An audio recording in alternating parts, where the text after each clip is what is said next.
হে নির্দিষ্ট পুরুষ, যে নারীর নাড়ি ছিঁড়ে তোমার জন্ম, আমি সেই সাধারণ নারীদের পক্ষে এক ধ্রষ্ট প্রতিবাদ বলছি। তুমি আমাকে গর্ভধারণের মুহূর্ত থেকে চেনো। তুমি আমার শরীরই দান।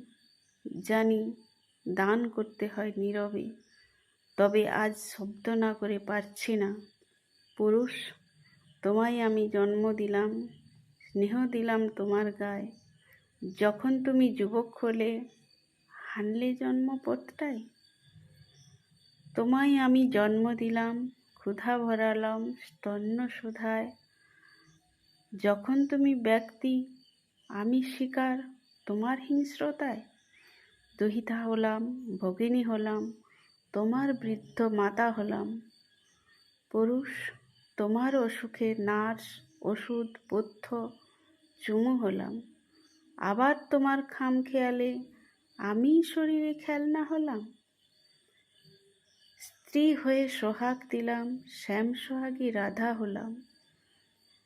যখন আমি একা, তোমার নখের থাবায় ক্ষত হলাম। প্রথম খাওয়া, প্রথম নাওয়া, প্রথম পৃথিবী চিনিয়ে দেওয়া, হাঁটি হাঁটি পা পা বলে প্রথম হাঁটা শিখিয়ে দেওয়া। মনে পড়ে? হাতে রাখি ভাইয়ের কপালে দিলাম ফোঁটা। মা ঠাকুমার শেষকৃত্যে তোমার হাতেই থাকলো লোটা। আরও আছে কত শত, বললে সেসব ভুরোই গীতা। তবুও কেন ধর্ষিতা নারী এবং তুমি প্রসঙ্গটা?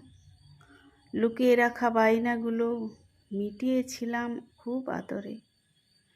আজও তুমি বায়না করেই আমায় ঢাকো ফুল কাপড়ে। এখন যতই কান্না আসুক, ফেলবো না গো চোখের জল। আমার এই ভাসান যাওয়া তোমারই তো পাপের ফল। জানো, এত কিছুর মাঝেও আমার ঘাটতি ছিল বুঝিনি। তাই নারীর ঋণ স্বীকার করতে তোমায় আমি শেখাইনি। নারীর ঋণ স্বীকার করতে তোমায় আমি শেখাইনি।